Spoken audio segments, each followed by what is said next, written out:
Our first presenter is actually going to be appearing by pre-recorded video, as she happens to be in a location right now with unreliable internet. So that will be Melissa Upreti. She's a lawyer and human rights expert who was the founding attorney and regional director of the Center for Reproductive Rights Asia program. She's the senior director of program and global advocacy at the Center for Women's Global Leadership at Rutgers University and a member of the United Nations Working Group on Discrimination Against Women and Girls. So we'll hear from her video shortly. Second in our lineup is Angel Foster. Angel holds a doctorate in Middle Eastern Studies from the University of Oxford and an MD from Harvard Medical School. Her current research focuses on expanding access to emergency contraception, increasing access to safe, high quality and affordable abortion services, improving the reproductive health training of health service professionals, and identifying and addressing the reproductive health needs of vulnerable populations. And rounding out our panel is Professor Joanna Erdman, who holds the inaugural McBain Chair in Health Law and Policy at the Schulich School of Law at Dalhousie University in Nova Scotia. Her research focuses on sexual and reproductive health and human rights in a transnational context. She's also acted as an intervener before various courts and international bodies. So I'll ask if we can start with Melissa Upreti's video, and we'll move on from there. I'd like to start by thanking the organizers for inviting me to be part of this really important conversation. My name is Melissa Upreti, and I'm a human rights lawyer from Nepal. I'm also Senior Director of Program and Global Advocacy at the Center for Women's Global Leadership. The Center for Women's Global Leadership, which I will refer to as CWGL, is housed at Rutgers University and has been at the forefront of global feminist organizing and movement building for more than 30 years, with signature programs focusing on training, engagement with human rights mechanisms, and partnering with activists to support movement building to draw greater attention to women's rights as human rights. The organization has a long history of activism within the UN and has played a key role in a number of world conferences that were critical to shaping women's rights as human rights, from Vienna in 1993 to Beijing in 1995 and onward. CWGL has conducted research and advocacy to shape new concepts and strategies related to gender-based violence, developed analyses on issues related to macroeconomics and human rights from a feminist perspective, and works with locally grounded organizations to challenge the status quo. The Global 16 Days campaign to end gender-based violence, which was launched at CWGL's first Women's Global Strategic Leadership Institute as the 16 Days campaign of activism to end violence against women, has become the longest-running annual global campaign to end gender-based violence. It has been used widely in over 180 countries by more than 6,000 organizations and entities, including UN agencies and governments, to draw attention to different forms of gender-based violence and to demand accountability for human rights violations. I know that in my home country, Nepal, it has been used on multiple occasions to draw attention to the issue of unsafe abortion and to demand appropriate legal reform and expansion of access, which now brings me to the main topic at hand, abortion. As someone who comes from a country where abortion was broadly criminalized, this issue feels very personal to me. For me, the right to abortion is not about politics or religion.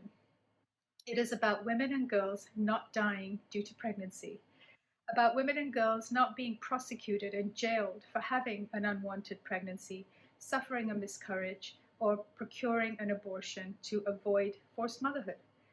And it is about women and girls being able to make their own choices and to determine the course of their own lives, or at least to have the best shot at it. It's about them not being crushed under the massive and yet invisible burden of care responsibilities, about being able to hold a job and build a career. I could go on, but I think you get the message. It's about women and girls being able to live with dignity and enjoy their basic human rights. The right to safe and legal abortion is a human right. It Its systematic denial implicates a number of legally protected rights under international law, including the rights to life, health, and non-discrimination, among others. International jurisprudence recognizes that the denial of access to therapeutic abortion can constitute cruel, inhuman, and degrading treatment. And mistreatment and certain acts of discrimination and violence may rise to the level of torture. UN treaty monitoring bodies and special procedures have examined abortion rights in a variety of contexts and time and again reaffirmed the right. Applying an intersectional lens, they have repeatedly expressed concern about the disproportionate impact of bans, restrictions, and discriminatory treatment in the context of abortion on rural women and girls, racial and ethnic minorities, those with disabilities, as well as women and girls impacted by conflict, displacement, and other types of crisis. A number of national courts have issued groundbreaking legal decisions reflecting a more nuanced and context-specific understanding of abortion rights, while clearly recognizing the disproportionate impact of bans and restrictions on populations in situations of vulnerability, and they have also prescribed legal reform. Some have clearly recognized abortion as a matter of women's autonomy and as being linked to their right to self-determination. While there are many great examples of progress, we do, however, continue to see threats and rollbacks. It was quite telling that during the pandemic, some governments quickly moved to hinder abortion access, and others found ways to create access through telemedicine. So where are we today? As a human rights lawyer and feminist, I would say that the struggle for a world free from unsafe abortion is far from over. But we have the incredible benefit of specific advances and key lessons, which are indeed worth examining as we continue to resist the indignity of being denied our agency and as we identify new frontiers of abortion opposition. Since 10 minutes is by no means enough time to analyze all of them, let me flag a few. With regard to the threats, the politicization of abortion by right-wing conservatives and the complicity of certain governments is a significant threat to abortion rights. Concerning aspects include, for example, the flow of dark money to fund anti-abortion agendas globally, and the use of disinformation to stigmatize abortion. A recent example relates to the promotion of so-called abortion reversal pills, notwithstanding its false premise and the dangers associated with it. Investigative journalists at Open Democracy have provided excellent coverage of the risks and realities associated with these so-called abortion reversal pills and the channels through which they're being promoted. A key challenge to the realization of abortion rights, even where it is legal, is the fact that our health systems have not been built with women and girls in mind.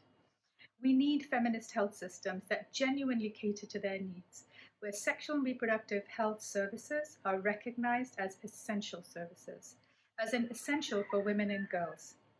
Now, we women understand this on a personal level, but our policymakers clearly don't. As such, they are too easily willing to deprioritize these services through funding cuts or by not adequately financing them in the first place, or they are often willing to make trade-offs for political gain. There is a serious deficit in political will to ensure the protection and fulfillment not only of abortion rights, but of sexual and reproductive health rights as a whole. It is true that globally there has been a trend towards liberalization, but the question that remains is whether health systems have adapted enough to transform what is written in law into reality and to dismantle barriers to access. In countries where legal reform has led to the removal of restrictions, governments have not gone far enough to ensure the fulfillment of the right to abortion. Legislation must be supplemented by an elaborate legal and policy infrastructure that ensures universal access to a full range of sexual and reproductive health services, information, and commodities. This brings me to another point, which is also related to what happens inside the health system in the context of a doctor-patient or provider-client relationship, and that is the unregulated use of conscientious objection to deny access to abortion. Lately, we have seen a positive trend towards decriminalization. This is significant because criminal bans are one of the most profound and damaging structural barriers to abortion access. We know that bans do not reduce the demand for abortion, but contribute to women's and girls' deprivation of liberty and gender-based violence. In fact, a former Special Rapporteur on Violence Against Women deemed unsafe abortion as a form of indirect femicide linked to structural discrimination. However, one of the greatest challenges to these gains is now the unregulated use of conscientious objection and its active encouragement by political and religious opponents of abortion in order to defeat these gains. There is also a correlation between those who are most seriously impacted by restrictions and bans and their disenfranchisement. These gaps weaken accountability for the lack of political will by governments to ensure that rights are protected for all and that the enforcement of harmful restrictions does not victimize particular subgroups. In fact, in contexts where abortion is highly politicized, we can also see a connection between abortion rights and voting rights. As such, many steps are needed in a number of different spheres to really ensure the right to abortion. First, abortion must be legal and decriminalized without question. Second, our health systems must be reoriented and redesigned to be gender responsive. By extension, healthcare providers at different levels must be trained and equipped to provide abortion information and services, as well as not to consciously or unconsciously reinforce harmful gender-based, racial, and other stereotypes and abortion stigma. Similarly, stigma against abortion providers, as well as instances of harassment and violence against them, must be prohibited and punished. Further, conscientious objection must not be allowed to defeat women's and girls' access to abortion. All sexual and reproductive health services must be adequately funded as investments, with priority being given to the elimination of cost and other barriers to access, such as lack of information and also lack of transportation. Social protection floors must encompass sexual and reproductive health services by providing insurance coverage for all related services without discrimination and introducing leave policies recognizing the specific conditions and circumstances in which women and girls often find themselves in relation to their reproductive health.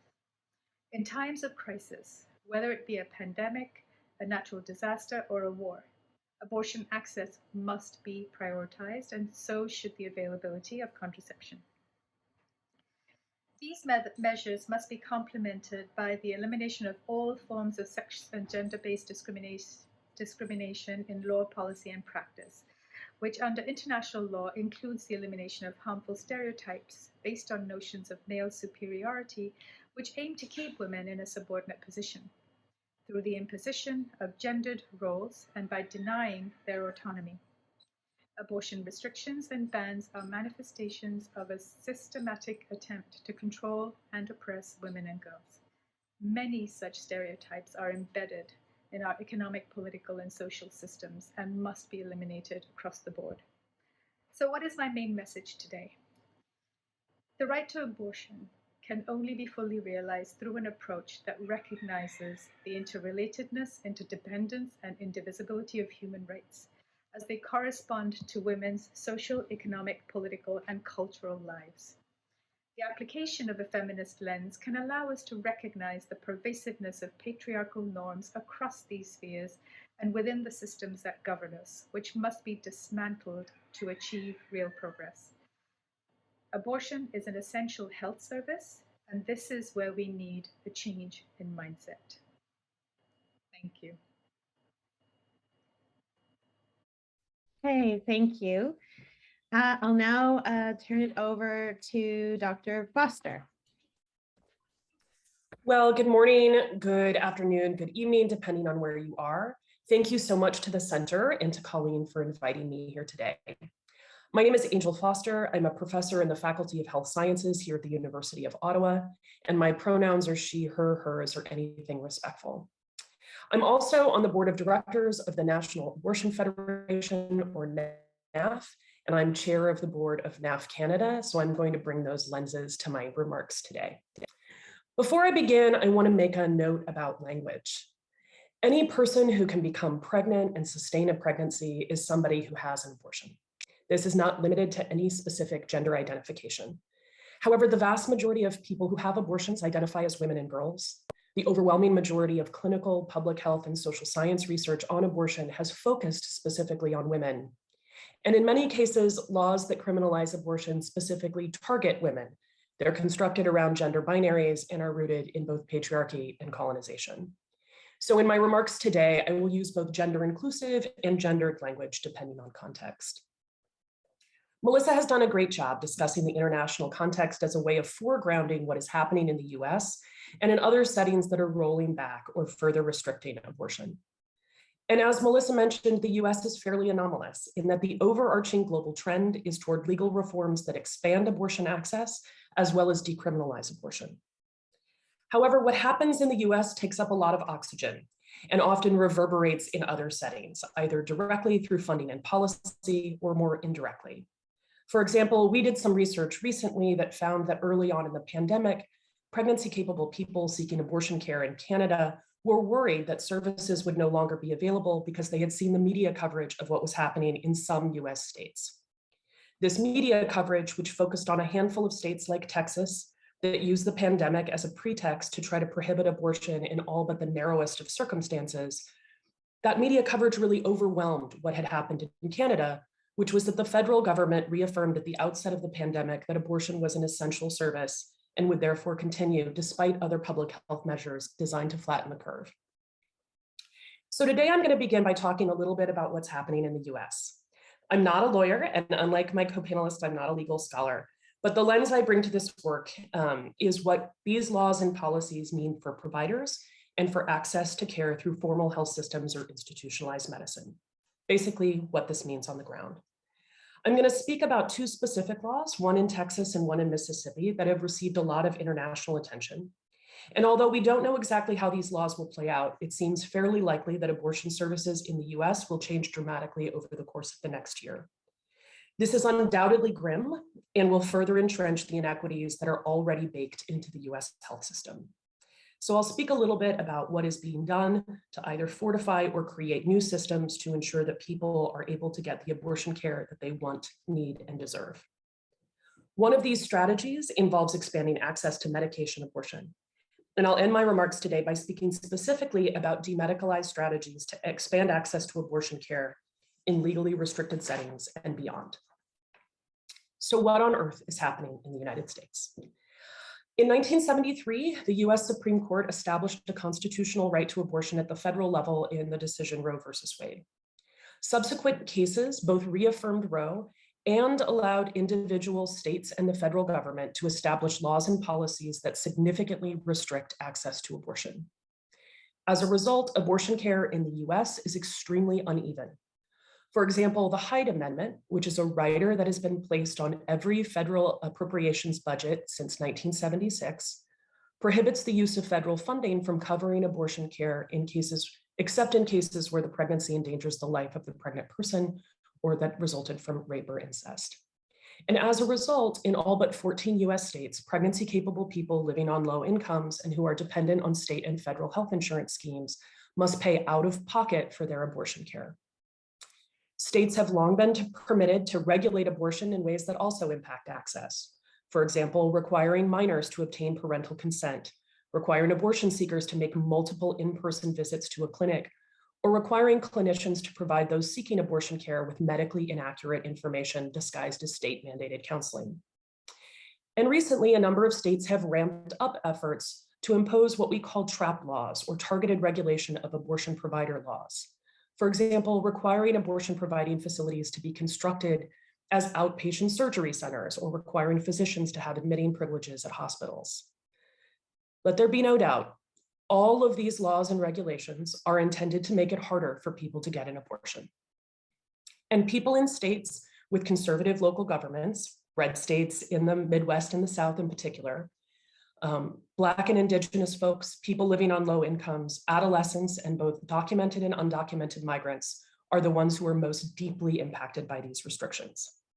And as Melissa mentioned, these restrictions are rooted in deep-seated structural oppressions, racism, patriarchy, colonialism, and classism.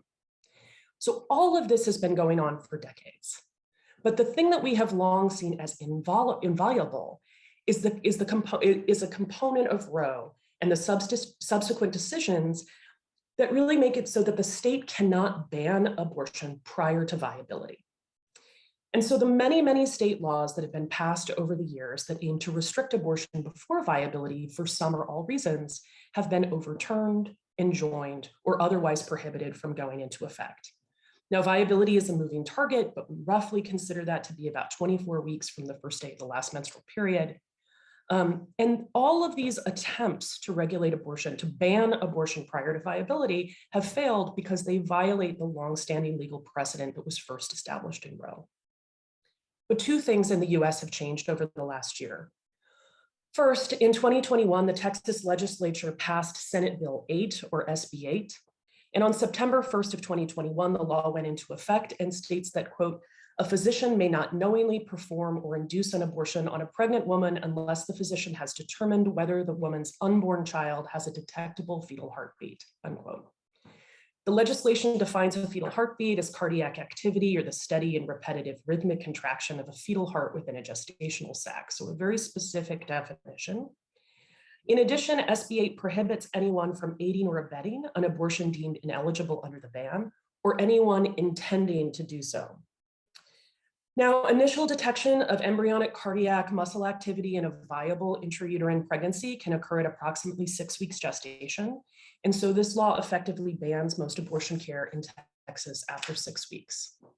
But given what I just said about Roe and the subsequent decisions, how can this be the case? The reason this law has been able to go into effect is due to its novel enforcement mechanism. SB 8 creates a private right of civil action, which allows any person in the US or potentially anywhere in the world to sue a provider or anyone suspected of facilitating an abortion in violation of SB 8. The fine is at least $10,000 US.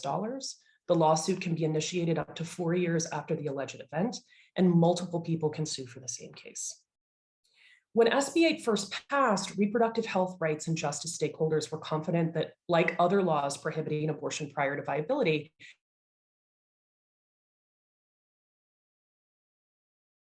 SB 8 would not go into effect.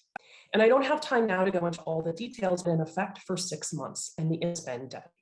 Are still coming in, but the number of abortions in Texas dropped by about 40%. Many abortion seekers were forced to obtain care out of state, a process that is expensive, time-consuming, and difficult to navigate. Abortion surrounding states, as well as more distant ones, have been over, particularly those in a part of the state called the Rio Grande Valley, whose visas do not permit them to leave a 4-county area, that these folks are carrying unwanted pregnancies to term. We have also seen skyrocketing increases in requests for medication abortion drugs through online telemedicine systems, and that's something I'll turn to in a minute. For those obtaining abortion care in Texas, it's also been harrowing. Texas law has long required providers to perform an ultrasound the day before an abortion procedure.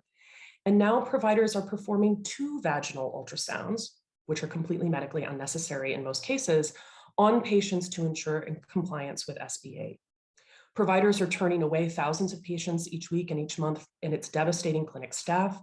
And a result of the chilling effect of the law, we have documented cases of people who are being denied ectopic pregnancy management care because of fear of lawsuits. Ensuring that Texas residents who are able to get an abortion has required tens of millions of philanthropic dollars. And these dollars have also been used to keep clinics open because the sudden decrease in volume means that clinics are no longer financially viable. We also now have multiple states that have introduced or passed copycat laws. But as of today, none of those copycat laws have gone into effect. And that's because of what's happening in Mississippi. So in 2018, the Republican-controlled legislature in the state of Mississippi passed a bill that bans abortion if, quote, the probable gestational age of the unborn human, unquote, is determined to be more than 16 weeks of pregnancy, with narrow exceptions for medical emergencies or severe fetal anomalies. Clinicians who violate the law would lose their medical licenses and face other penalties. And this law has not gone into effect because it is a clear violation of precedent because it bans abortion prior to viability. However, last year, the US Supreme Court agreed to hear oral arguments in the case, which is called Dobbs versus Jackson Women's Health Organization. Jackson is the only clinic in the state of Mississippi that performs abortion care through 16 weeks. The US Supreme Court heard oral arguments which centered on the issue of viability, not when it occurs, but whether the state can prohibit abortion before that gestational age. Now, it's hard to read the tea leaves, but the direction of the questions at oral arguments suggests that at a minimum, states will be allowed to ban abortion prior to viability. What is really up in the air is how far the decision will go. Because of the composition of the current US Supreme Court, reproductive health rights and justice organizations in the US are preparing for a decision that effectively leaves abortion rights up to individual states, and we expect the decision will be released in June. So what's going to happen next? What happened in Texas with SB 8 gives us a preview of what a post-Roe US will look like. And there is no doubt that at one level, it is going to be awful. At a minimum, we expect that abortion care after 15 weeks will be much harder to get, and that those needing later abortion care will have to travel even further for procedures that will become more expensive. And we know from excellent research conducted previously by a team at the University of California at San Francisco that some people who were turned away from abortion care will effectively be forced to carry unwanted pregnancies to term. That is already happening in the US, but we expect that this will happen more as additional states enact or enforce gestational age restrictions. We also expect that if the US Supreme Court takes a more narrow approach to Dobbs and only allows states to ban abortion after 12 or after 15 weeks, for example, that these SB 8 copycat laws will come into effect. And that means that in states as early as July, states like Arkansas will effectively ban abortion care after 6 weeks. But if the US Supreme Court rules in a way that effectively gives states the ability to ban abortion at any gestational age, a number of states will do just that, either because they already have laws on the books that allow for this, or because they would then be able to craft laws that comply with the US Supreme Court decision. The scope of that decision and how the decision is worded certainly matters. There are definitely better and worse case scenarios. But from the perspective of abortion seekers, providers, and those who believe in reproductive autonomy and social justice, all of these scenarios are bad. The reproductive health, rights, and justice field in the US is currently preparing and trying to secure funding to ensure that people can get care. But it is going to be a challenge, and some estimates indicate that if a more conservative or restrictive ruling transpires, about 200,000 people each year will have to travel from a state that bans abortion to what we call a haven state in order to obtain legal abortion care. Organizations like NAF are creating systems to both help patients navigate the new legal realities and are trying to secure additional funding to support those who can't afford care and to cover the additional expenses that are going to be required to obtain care. NAF is also working with clinics to help independent abortion providers develop referral and coordinated systems to help people obtain care across state lines and ensure that abortion-friendly follow-up care is available locally. However, these same estimates also indicate that with a more conservative Supreme Court decision, about 90,000 people will be unlikely to obtain a ban, to travel from a banned state to a state where abortion care is legal. And so a question remains, like, what is going to happen with this group of 90,000 people, the majority of whom will be living on low incomes, who will be Black and Indigenous and other people of color, who will be immigrants and adolescents living in the South and the Midwest. And here I'll just say that thankfully, from both the US and a global perspective, we're in a very different position today than we were in the 1970s prior to the Roe decision. And in 1988, France became the first country in the world to license the combination of mifepristone and a prostaglandin analog to induce an early abortion. Although women all over the world had used medicines and tinctures for centuries to bring down their periods and terminate a pregnancy, the creation of a medication-based regimen specifically designed to induce an abortion was nothing short of revolutionary. This disruptive technology had the potential to transform the way that abortion was conceptualized, how abortion services were structured, and how women were able to control their bodies and their fates. Over the ensuing decades, more than 60 countries registered mifepristone for use as an early abortifacient. Global, national, and professional society guidelines on abortion care changed to recognize the importance of medication abortion in expanding access. And although the mifepristone misoprostol regimen was initially conceptualized as being for early abortion, and indeed originally it was framed as an unpregnancy pill or a contragestive, both drugs can be used throughout pregnancy. And additional research has shown that while the gold standard regimen includes both mifepristone and misoprostol can be used alone to induce an abortion. The World Health Organization, in fact, recommends the use of misoprostol alone through 12 weeks when other types of abortion care are not available. This is especially promising because misoprostol is much more widely available than mifepristone, and I'm happy to answer why that is in the Q&A. Now, I've been doing research on abortion for more than 2 decades, and I had just started medical school in the US when mifepristone was approved. So I actually was trained in the mifepristone misoprostol regimen about 20 years ago.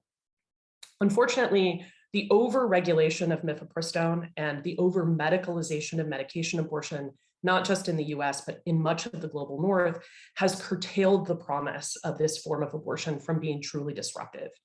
And that isn't to say that mifepristone and misoprostol haven't improved access in countries where abortion is decriminalized or legally permissible in early pregnancy for all and most reasons. It has. But the sea change in abortion access brought on by medication abortion has really occurred in settings where abortion is legally restricted or very inaccessible. And much of the work that my research group has done over the last decade has focused on how to facilitate access to misoprostol with or without mifepristone in legally restricted and low resource settings.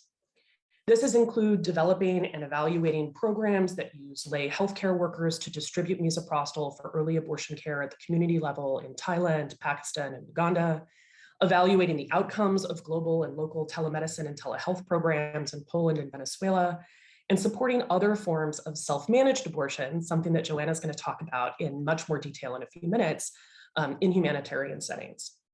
And our findings from all of this work has been consistent with a growing body of evidence that shows that demedicalized strategies are safe, effective, and acceptable, and that they expand access to abortion, that women and pregnancy-capable people are able to determine for themselves if they are pregnant and don't want to be, if they're eligible based on gestational age, if they have contraindications, or if they need follow-up, and that clinic-based pregnancy tests, ultrasounds, and clinical examinations are not necessary for the routine provision of medication abortion, particularly in early pregnancy. In short, all of these findings suggest that tell us that we can trust women and other pregnancy-capable people.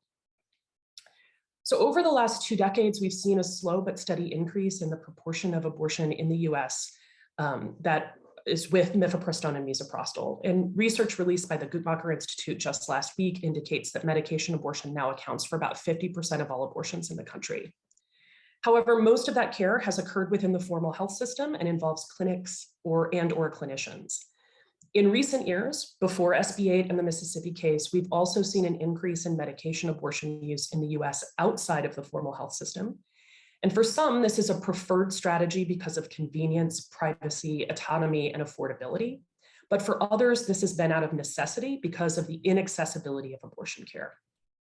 And after the implementation of SB 8, we saw a dramatic increase in requests for medication abortion drugs from the largest online provider offering services in the US, which is Aid Access.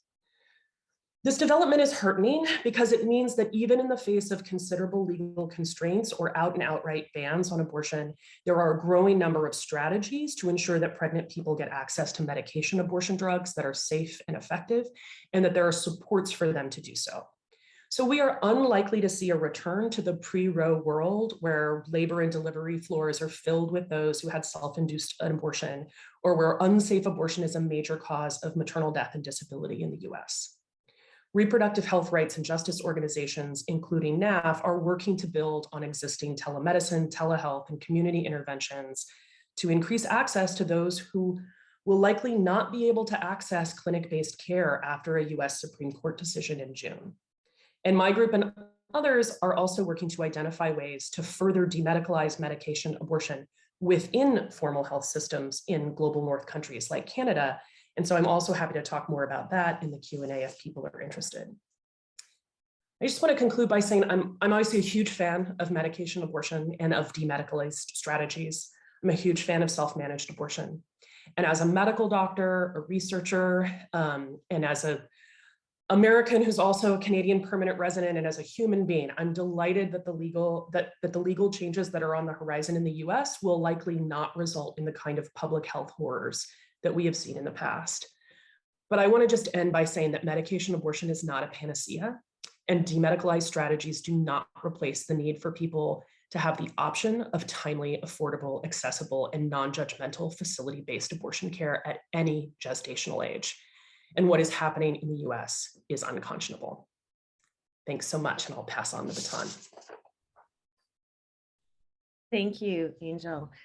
And now I'll ask Joanna Erdman, Professor Erdman, to close us out before the Q&A. Great. Thank you so much, Daphne. Thank you to Colleen and Natasha, good friends from Ottawa. It's also wonderful to see Angel and Melissa too. They are tremendous advocates, both of whom are shaping the future of abortion rights. But as futurists, I think you'll see that Angel and I share a similar sense. And this sense is that abortion with pills, if they have not changed everything, they have changed a lot. And they've changed a lot in the world, not just of abortion, but also the world of abortion law. So today I'll focus my comments on what's called self-managed abortion. This is the sourcing and use of abortion pills, the pills that Angel talked about, but with information and support as needed or wanted outside of the supervision of the formal health system. And I say outside also of the law. I'm specific about my words here, not against the law, but outside of the law.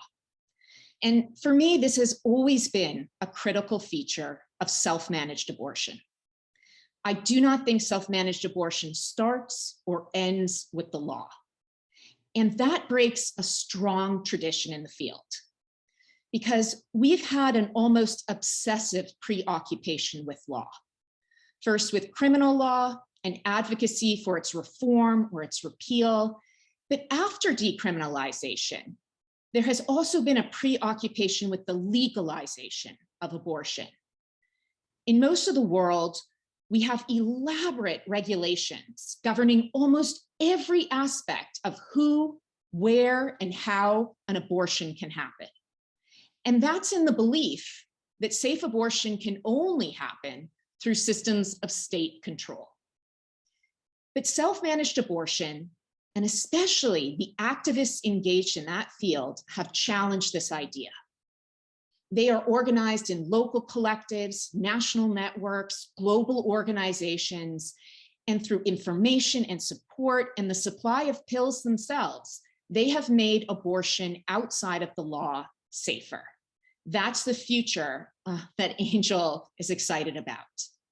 And Angel's giving you some detail on these practices. There are so many happening globally.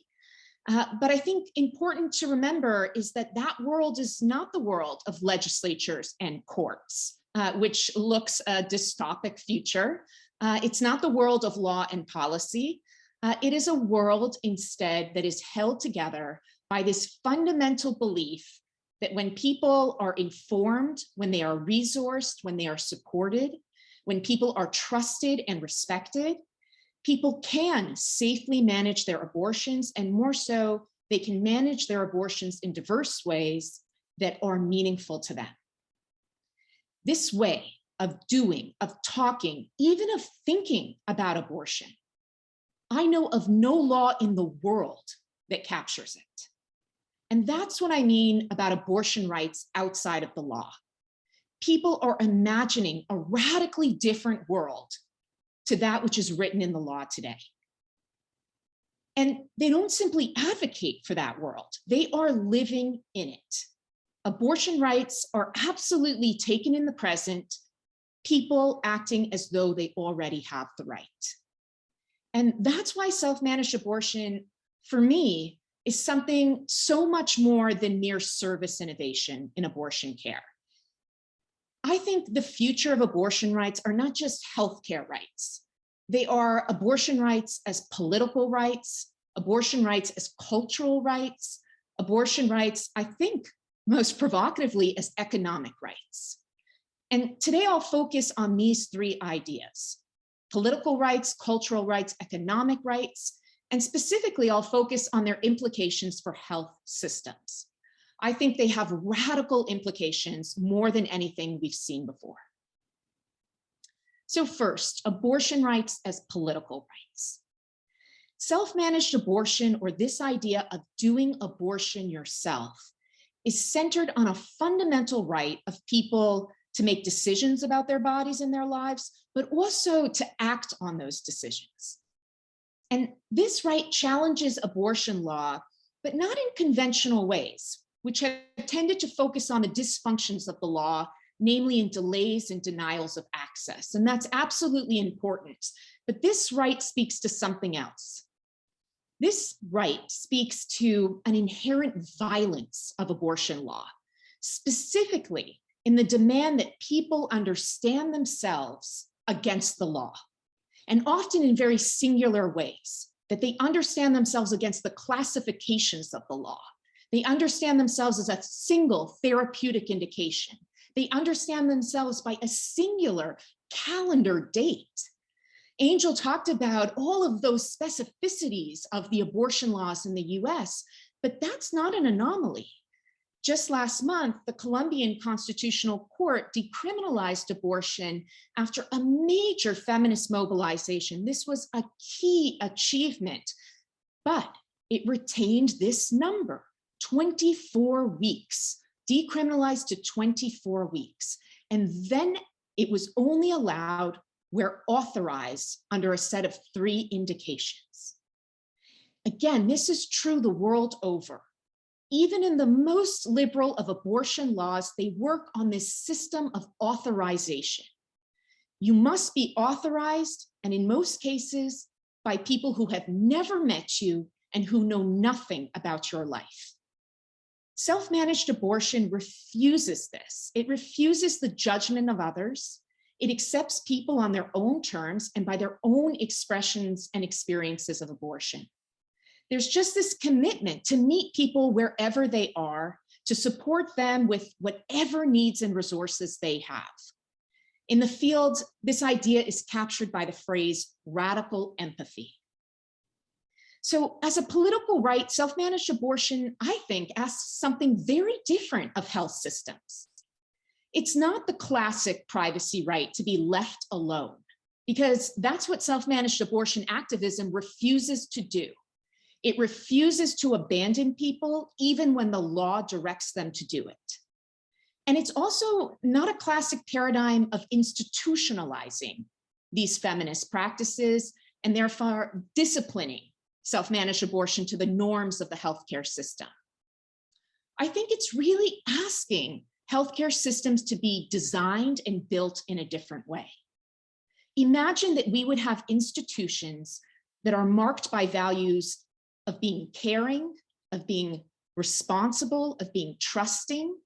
Imagine if we had health systems that were less singular, they were looser in their form, they were less systemic in their control, they were more arrayed, they were more based on networks with the primary goal of supporting people, not controlling people. Second big idea, abortion rights as cultural rights. You know, abortion has always been a cultural practice, and this is even true in law. The law has always told stories about abortion. It's shaped how we talk, how we think, how we feel about abortion. Indeed, the cultural censorship of abortion was one of the primary purposes of criminal abortion laws, especially in the 19th century. In that era, these laws, many of which are still enforced today, were designed precisely to take abortion from the home and sequester it into the medical clinic. They were to take the vernacular of abortion, especially abortion as practiced among people, and then give authority over abortion to medical and legal controls. And so think about the effect of law. It absolutely displaced any other way of knowing or doing abortion. It especially displaced the knowledge of those who have abortions and the knowledge of those who have helped them. Abortion laws silence everyone. And so more than just demedicalizing abortion, self-managed abortion involves this critical cultural work. It is returning abortion to everyday life, to the home, to the streets, to the trades. Self-managed abortion activism, it happens in song and art, in spectacle festivals, every app and platform, every marketplace stall. There's something more than just publicity in these acts. There's not just the public health promotion in these acts. No, it's a really deliberate intention to mix social and cultural understandings of what is pregnancy, what is reproduction, against dominant medical and legal thinking in the field. And as Angel said, there's a long history of self-managed abortion. It's just that people use different words to talk about it. But there was something kind of continuous with management of menstruation. Actually, abortion has long been linked with health giving rather than life taking. Yeah, pregnancy as a state of body and mind. Pregnancy is a much more nuanced state than the medical science would lead you to believe. So to think about it this way, sure, abortion pills, they have material effects in the body. But the fact is people use them in different ways. They make sense of what's happening in their bodies in different ways. And imagine if abortion law could be premised on that idea.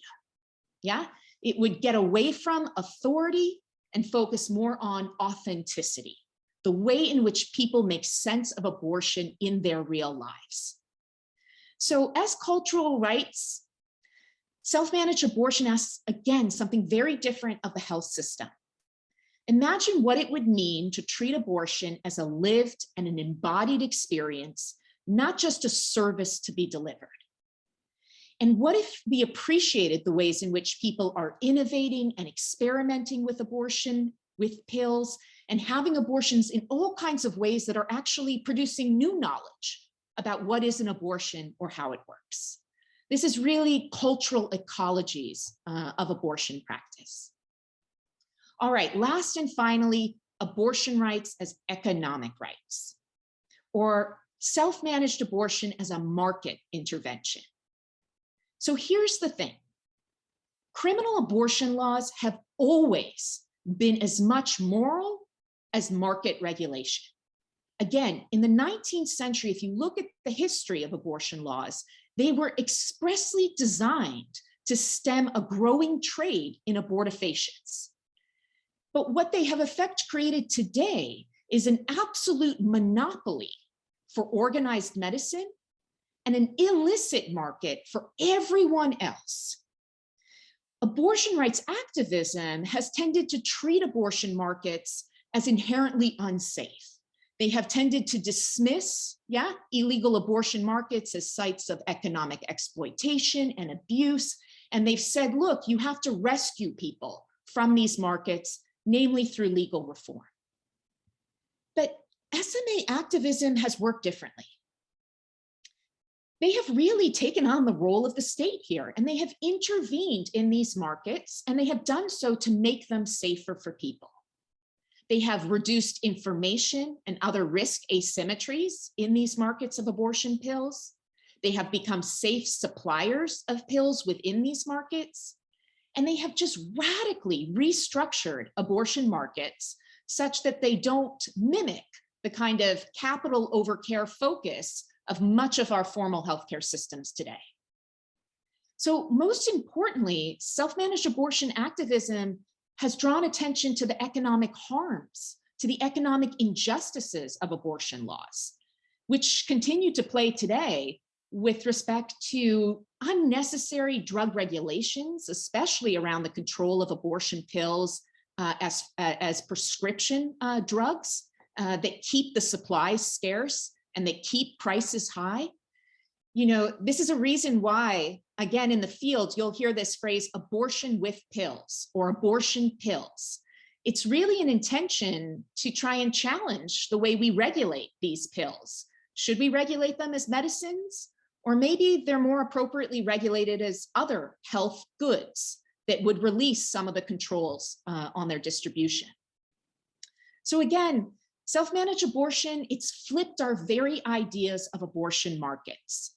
no longer places of exploitation to be eradicated. No, they've really realized all of the resources of these markets. They've intervened to make them safer and towards and in service really of social equality. So I think it's quite interesting in the ways in which feminist activists here, they've resisted and actually challenged some of the capitalist dynamics that characterize commodified abortion care in the formal healthcare system. And what they've done is shown us other ways we could economically organize abortion care, specifically through relations of trust, of thrift, reciprocity, cooperation, sustainability, reuse. You know, their practices, they are highly diverse, they're very creative, they're resilient. During the pandemic, as again, Angel mentioned, when you have the collapse of formal supply chains, many of these networks stayed alive because they were more decentralized, they had more distributed structures, they worked differently. So self-managed abortion brings us to the supply side of abortion, and it brings us to the multiplicity of small producers behind self-management. And again, there's just this key lesson for health systems in that, which is to learn about the structures, the features, the actors of self-managed abortion, especially in abortion markets, before trying to just shut down those markets as something inherently harmful. So again, ideas here, let's rethink abortion pills as public goods. Let's think about their regulation as not just safe, but a highly resilient supply with the ultimate goal of putting pills into people's hands. So in conclusion, I just think self-managed abortion, no, not a panacea, but something really radical. Self-managed abortion connects abortion to fields from which it has long been exiled. Yeah, fields of political freedom, fields of cultural life, fields of economic justice. And so I don't think self-managed abortion abandons the law. Instead, the future of abortion rights is to set a new vision for law in the future. So thanks so much, and looking forward to the conversation. Thank you. Thank you both. So we do have quite a few questions. And I think I'm going to start where you left off, Joanna, and bring in Angel into this conversation. And first of all, ask Angel for her reaction to your conversation, because I could see her smiling and nodding. Yeah. So go ahead.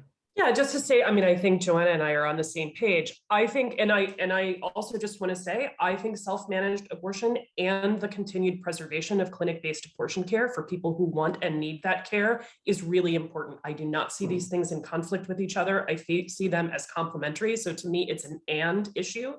And I'm really excited about the work that's being done around self-managed abortion and demedicalized strategies, which involve a whole range of engagement with different kinds of clinicians, support systems, formal health systems, informal or outside of the health system. I think all of that is fantastic and exciting.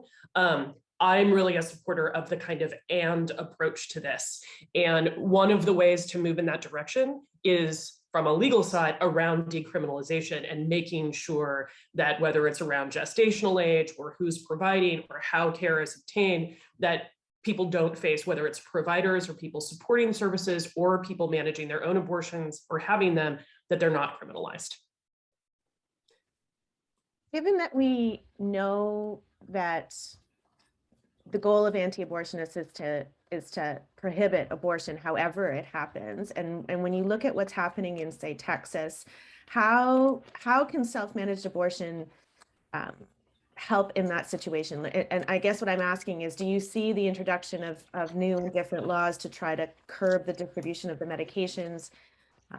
How is it going to play out in those kinds of states? And this is the question for either. We absolutely do, right? So first, just to be really clear, one area of a lot of state level regulation right now is around medication abortion.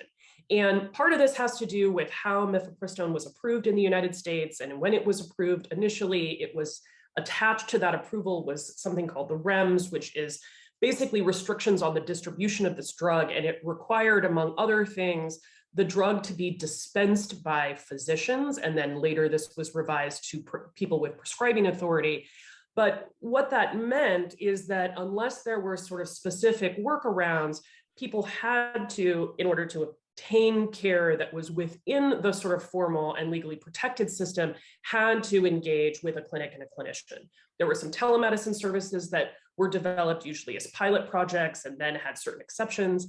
And then when the pandemic happened, this dispensing requirement was lifted. And what we saw was amazing transformation in many US states that allowed for remote service delivery of medication abortion through clinic-based structures and through prescribing clinicians. And so they could mail, for example, medications directly to someone's home or to an address and consult with someone over video or phone.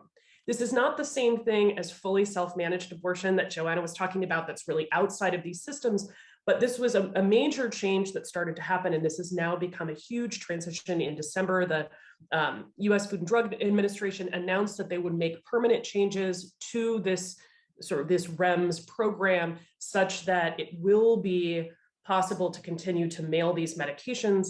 In many states, there were efforts to try to ban telemedicine abortion prior to the pandemic. With the decision in December, we see states that are introducing new regulations to ban telemedicine abortion. One of the questions, though, that comes with this, and this is what we see in Texas, which also has bans on telemedicine abortion, is who is subject to the criminal or the financial penalties, the regulatory criminal penalties. And what we've seen, for example, and where Aid Access has really been able to step in, is that this is a global telemedicine service where the providers are, where Aid Access itself is not based in the United States, although some of the providers are. And so the risks that are associated with self-managed abortion get displaced. It's sort of a lot of regulations around abortion are about what will happen to the provider, whether the provider is criminalized or lose their license or those kinds of things. And in this case, when you don't have necessarily criminal penalties that attach to the pregnant person using the medications, it introduces a different different way of thinking about risk. Having said that, we have seen more than 24 prosecutions in the United States of pregnant people who have used medications or of otherwise self-induced abortions, and we know that that is deeply related to other systems of structural oppression. And so there are real risks because of how various laws are applied. So I don't want to take away from that. But in general, most of those risks are around providers as opposed to the criminalization of the pregnant person. And so I saw there was a question about what this is going to mean in terms of the US states that are introducing medication abortion bans, particularly around telemedicine. And I think this is going to be a complex issue that's going to work out. I will also say there's some really interesting legal work being done by some colleagues in Pennsylvania who are looking at whether or not these sort of federal regulations could supersede some of the things that are happening at the state level. So I think that's going to play out in a really interesting way in the next couple of years. But I definitely invite Joanna to talk about this. She definitely has a much better legal knowledge on all of these things than I do. Yeah, thanks, Angel. So I think that I think you're absolutely right. We're thinking along parallel lines, and people who talk about self-managed abortion, there's no sense in eradicating the formal healthcare system, right? Not at all. But I would go farther than just saying that both should be there, because I think the movement here is to really look at the interplay between them. The idea, and this is why we say it's more than just demedicalization. And the reason why is because I would love to see not just the demedicalization into self-management, I would love to see the feminization of the formal healthcare system. I'd love to see some of these values that we see these feminist activists doing in that world and bring it into the clinic-based systems, right? The idea that abortion care is really provided on very different terms than it is as set against in the law.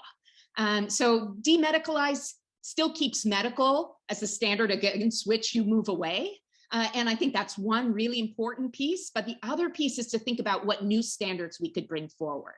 And I'm really happy that you talked about telemedical abortion and remote provision. It's a beautiful illustration of that.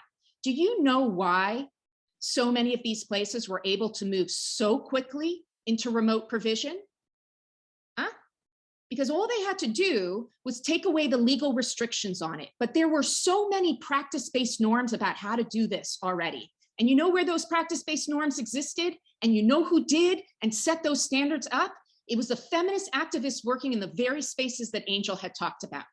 The formal health care system took those standards. It relied entirely on those practices. And that's why it could keep people safe, alive, and access to services when the pandemic hit, because those feminist networks had already established those practices. So I think it's a beautiful illustration, of the relationship between the formal and informal in telehealth, teleabortion services. A piece about thinking how self-managed abortion matters here, and especially with respect to conservative forces. So listen, when you have this legal infrastructure, for example, the fact that abortion pills are prescribed medicines and therefore subject to Food and Drugs regulation, that gives you so many more legal hooks to use if you want to try to shut down that service. So you got to look at the basic legal infrastructure. And it's something that a lot of us just take for granted. Great, abortion is a healthcare service, but then if it's a regulated medical service, that's a controlled system. And if you want to tighten the controls in that system, that's much easier to do than if you regulate these pills as a different kind of health product. So do you see the difference? It's the very infrastructure in place that allows conservative forces to act with ease. That's why so many of these changes, it's not really enough to go to just a more liberal version of controls. It's really rethinking the entire way in which we regulate abortion care. And I'm not disagreeing. I will say that I'm not disagreeing with that. I will say, though, that there's sort of thinking about different kinds of abortion. First of all, self-managed abortion with medications is important, and it's not the only kind of abortion care that people want and need. And we aren't going to be able, in general, to have later gestational age termination for complex cases that's going to be provided through self-managed abortion care safely. Now, I'm not saying that people shouldn't be able to self-manage their own abortions in those cases. They should be supported, should be decriminalized, all of that. But I think from a medical and public health perspective, like the outcomes for folks will generally be better in certain cases if they get high quality facility-based care. Again, adults can make decisions for a whole bunch of different reasons. And it's not that we require people to do that, but we want to have systems that are available for that. I think the other thing, and one of the things that my group has been doing and is working on now, is thinking about how to work within in health systems because of issues of affordability. And so if you look at a system like Canada, where abortion is covered through, we'll just say covered through federal and provincial health insurance schemes, one of the things about moving medication abortion, and Joanna's point is a great one, like, does mifepristone really need to cost, if you were to buy it out of pocket, almost $400 or $291 if you get it through the health system? That's a lot of money, but that is what it is now. And what would it look like to move that medication to behind the counter status, such that a person could go directly to a pharmacist, could have a consultation, could get that medication with supports and follow-up, but it would still be covered by provincial and territorial insurance. And so one of the things that my group is doing is a whole set of studies to work toward behind the counter status. While over the counter status would be fantastic, what we've learned from the situation with progestin-only emergency contraception is that when a drug becomes available over the counter, it can be expensive to a point where it's unaffordable. And so a BTC status drug or a mixed status drug could allow for affordability and the protection of people to be able to get that in an affordable way, but in a way that's still more accessible. I see all of these things as complementary to each other. And I think it's about thinking about how much we can work within and outside of health systems. And to your point, I do love the idea of trying to infuse values that have really been shaped, that have really prompted us to think differently about so many things about abortion care and how to infuse those back into formal health systems as well. We've had a number of questions asked about the Canadian situation specifically.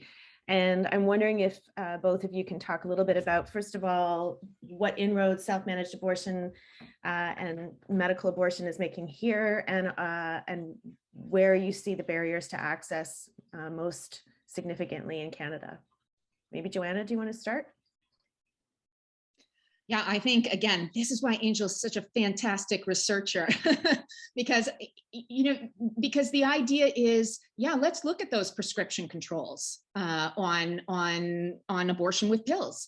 There's always this line of a non-lawyer who says, no abortion laws in Canada. And yet you say, yeah, those are regulated medicines. So we do have laws on abortion in the sense that you cannot buy those pills wherever you like. No, they're regulated. Nobody can just sell or distribute those pills. No, again, they are subject to regulation. And again, the work of somebody like Angel and her team is really to say, all right, are those rules, those legal rules on abortion that we have in Canada necessary? Are they necessary for the protection of health and well-being? And I think what's beautiful about the way in which the research is structured is it's also looking at prescription controls as economic regulation, because indeed it significantly increases the cost of the pills in some ways. In other ways, it protects or lowers price of pills, but it just changes the way in which we've traditionally thought of abortion as either simply a criminal or a medical matter, right? It's really thinking about abortion in the context of people's lives, in which price matters, in which economic accessibility has always been as core to having a safe abortion as has been any of the clinical aspects. So for me, that's one of the key pieces of thinking about abortion in Canada, especially abortion with pills, is, yeah, look, we've always been extraordinary in the world scene on abortion because we have no criminal law on abortion. So let's do something with that. That is an amazing space for experimentation, yeah, especially on the economic side. That's an amazing space for experimentation on social relations and values about abortion. Rather than kind of being complacent, it's a great place in the world, abortion-wise, I think the sense is it could really be a radical space in thinking about abortion in health systems. And for me, definitely prescription controls are a first place to start. I'll just piggyback on this a little bit and just to say for those of you who are maybe not as familiar with medication abortion drugs and not as steeped into this history, Canada was really late to the mifepristone party. So Canada approved mifepristone, which is a combination pack of mifepristone and misoprostol in 2015 after a very long regulatory process by Health Canada, but the drug didn't actually become available until 2017. So we're talking, almost 20 years after it was available in the United States. And as I mentioned, France first approved this drug in 1988. So this is a very long time period. Before mifepristone became available in Canada, only about 4% of all abortions took place with medications, and it was with a different drug that has a very different profile called methotrexate, and also used misoprostol was the second drug, but almost all of those abortions also took place in BC, and it had to do with a high volume providing facility that was there. So since 2017, and I will also say that when Health Canada first approved mifepristone, it used very outdated, and I would argue non-evidence-based restrictions on the distribution of the drug. So it could be used in a very limited time frame. Ultrasound was required. It had to be dispensed by a physician, at least initially. So it wasn't treated like a kind of quote unquote regular medication that's dispensed by a pharmacist after a prescription. And a lot of efforts went into changing that product monograph. So before Miffy was available in Canada, about 4% of abortions in Canada were with medication abortion methods. And the most recent data that we have from NAF Canada facilities is that number is up to about 40%. And that's in just a couple of years, which says how big of a shift there is in moving from instrumentation procedures to medication abortion procedures. And now, because of the changes in the product monograph and other changes, and because of what's happened with insurance coverage, what we see now is that Canada actually has a regulatory environment for medication abortion with mifepristone and misoprostol that is far stronger than what we see in almost any other global North country that regulates these drugs. So I am in complete agreement with Joanna that I think that Canada is an amazing opportunity to look at different models of service delivery that again involve a whole range of different engagements with the formal informal, and outside of the healthcare system, including what it looks like to be delivered by pharmacist, or what it means for anyone with prescribing authority, or what it might mean to move to different status of the medication so it could be obtained in different settings. And I think that's really exciting. And Canada really is the only place right now to be able to do that work. Having said that, there's still all of the wonderful things that are happening around the world with feminist organizations and self-managed abortion. In order for regulatory agencies to be convinced that these kinds of changes can take place, we still need to build up certain kinds of evidence that speaks to that authority and those decision-making bodies. And I think many of us wish that that wasn't necessarily the world we live in, but there are some realities of sort of how different kinds of bodies make changes. And so this is where trying to build up this case for something like Schedule 2 or behind the counter status is something that takes some time to kind of help bring regulatory authorities along. Presumably, though, some controls are always going to be necessary in terms of, you know, people who are counterindicated to take the medications. Like we're Absolutely. all, you know, so in that, I'm worrying about, you know, when you see this dramatic increase in medical abortion, you know that there's going to be this parallel movement then to stop it, you know, and it's easier to close down clinics maybe than to, you know, than to stop the distribution of drugs. But I'm wondering if you, so I guess I'm thinking in the context of conscientious objection, right? And we hear a lot more about that now than we used to. And whether that's a strategy that you're going to see organizations use to try to convince physicians that they should get involved, and the medical profession should be protecting its territory here. I mean, I think you're going to have another kind of fight of territory on this one. I have to say, there's different views about conscientious objection and how you address it. And I want to say this with absolutely, I think Angel made a beautiful point, which is, again, in a conservative way, the idea is that abortion throughout pregnancy is always the same. And it's prohibited outright. And you got to think, is that true? You know, maybe, and imagine we called these things differently depending on when they were happening during pregnancy. And you broke up this monolithic idea that abortion has to be regulated in the exact same way, no matter when it happens in pregnancy, and you have to treat it the same way in pregnancy. So to say that is to say what can happen earlier in pregnancy might be different than what can happen later in pregnancy, and you could regulate that in ways, and not only regulate it, people could actually start to conceive of what they were doing differently. I mean, right now we have these binaries, contraception and abortion. Maybe there's something in between. And again, Angel's thought about this, right? In a big, big way. But to say that is to say, hey, you can only have conscientious objection if you have a monopoly over something. But again, if you break the monopoly over the practice, then that somebody objects on one side, if you have a full other side open to access, they just can't have the same kind of control again. So watch, it's about changing the regulatory field or structure to open up space rather than trying to target, right, what is the source of the blockage. I want to say this too, and I think it goes on Angel's point, which is quite interesting about, what should we call it? Like regulatory lag, you know? It's really difficult to move people who are in a regulatory headspace. But here's the thing, and it goes to a comment that was made in the questions about, you know, products of illicit markets have negative connotations in terms of health effects. And I think to Daphne's point of, aren't people scared and vulnerable, right, where you don't have regulatory controls? But what's interesting is, yeah, but we've seen a bunch of markets that sort of work in different kinds of ways, right? We've seen a lot of places that actually can support safe use other than mechanisms of control. How do they do that? So let me give you an example again and this is a really interesting example around teleabortion. So as we mentioned, there was a lot of regulatory changes that happened during the pandemic to allow for abortion at home.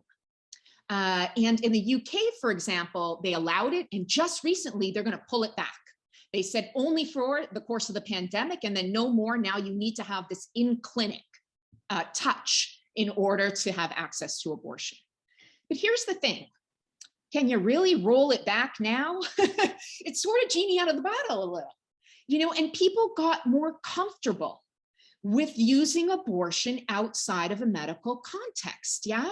And this idea of what is or is not a regulated space, if something starts to have all the trappings of providing people with information and support and so forth, that they suddenly notice it's actually outside of the formal system rather than inside, I'm not so sure. I think from the perspective of people, they will become more comfortable with other kinds of regulatory action in this space, things maybe that look more like consumer protection than medical control, and people's behaviors will start to shift.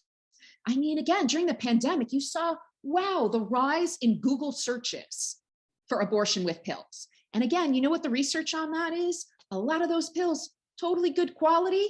People use them completely safely. So that experience, you can't pull back on regulation, right? You cannot regulate what people know.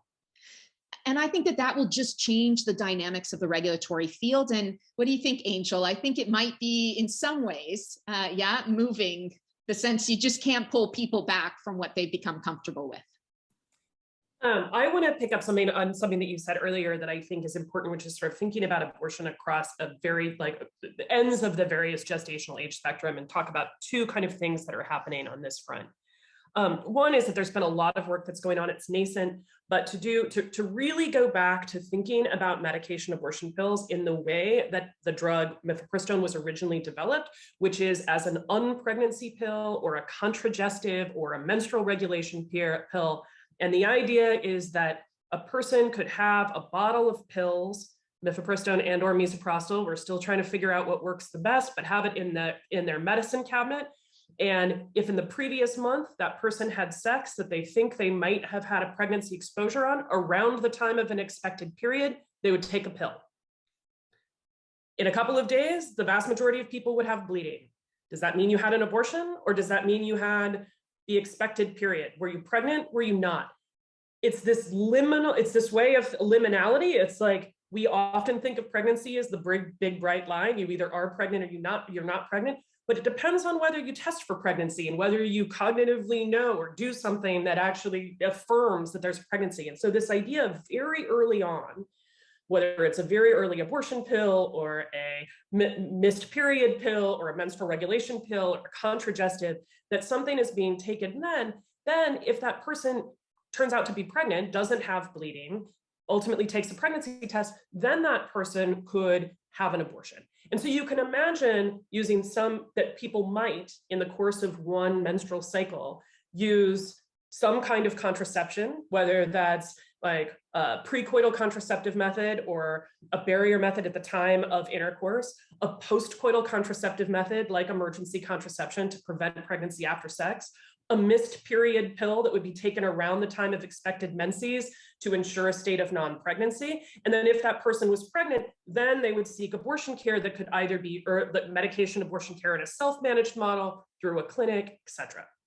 I'm really excited about that work. There's work that's going on the clinical side. There's work that my group is doing on sort of the language and framing side. How do we talk about this? How do we think about it? How does this resonate with people? We have some models for how this has been done in other places, in particular in Bangladesh and Cuba, but we're definitely trying to see sort of what would this look like. And again, I just want to go back to like the Roussel Uclef and the scientists that were really working on mifepristone early on in the 1980s. This was the original vision of mifepristone, that it would be this kind of drug. The other side of the spectrum that I just want to share, because I know we've talked so much about medication abortion, is what's happening with later gestational age abortion care in Canada, and to some of the questions that came up. One of the things that unquestionably is going to happen if abortion becomes more restricted in the United States, as we expect it will in June, is that there is going to be a run on later gestational age abortion facilities. There are right now less than half a dozen abortion facilities in the United States that provide abortion care after viability. And most Canadian people who need post-viability abortion care go to the United States through that care with transfer agreements and funding through provincial health authorities and patient navigation services and all of that. That will become much, much harder if what happens in the United States, if things go in the United States as we expect. It has already been hard under the pandemic. There have been post-viability services in Canada in fits and starts over a period of time, but I will say that one of the things, and to the question there is like, what can the federal government do? There really needs to be supports for a later gestational age service system in Canada where people living in Canada can get care in Canada. And because the volume is low, it means that it will take resources to ensure that there are the kinds of trained providers to be able to provide that high quality care for people who need later gestational age care and want that through the formal system with trained providers. Is there a province that you see that is leading the way? So both Ontario and BC have had these services that I talked about that have kind of come in fits and starts. Those are the places where there also does tend to be just care that goes kind of up to viability. So we see sort of 22, 24-week care. We do have a real challenge with, I will just say, like with the Maritimes, there's a real challenge in that there isn't currently care after 16 weeks, at least routinely. And that means that people have to travel outside of the region in order to get care. You know, in a way that I think is really positive. I give shout outs when they happen. The federal government announced last year a funding envelope that Health Canada has just notified awardees on that was really meant to fortify access to sexual and reproductive health services, including abortion. And one pot of that money is going to fortify patient navigation services to help exactly with this thing. So what happens when you have to go outside of a province, or if you have to use Hope Air to fly to the United States, or need all of these wraparound services? And that's a really exciting development, but it doesn't take away from the need for actual care in country. So that's my big plug on later gestational care. And also, I mean, and this just is a reason to say, and the law structured that, you know, in a big way. That's why it's a major achievement, as I mentioned again, and we have been celebrating globally that the Colombian Constitutional Court decriminalized abortion, but there was something sad in the moment that they put that 24 weeks in there. And it's the reason, specifically, if you look at the reasoning of the court, it is to recognize all of the dysfunctions and the harms of criminal law. And yet not to realize that at that week 24, when you put that limit in, for all the reasons Angel said, how absolutely devastating that limit is for access to care, it makes no sense to have that singular time limit. So for me, again, it's an aspect of cultural ideas about abortion, about the meaningfulness of that number, of assigning a number, rather than really understanding why people need, have, or want abortions at that time, and really understanding how difficult it is to access it and the extraordinary trauma that people face because of the restrictive laws in this way. Yeah.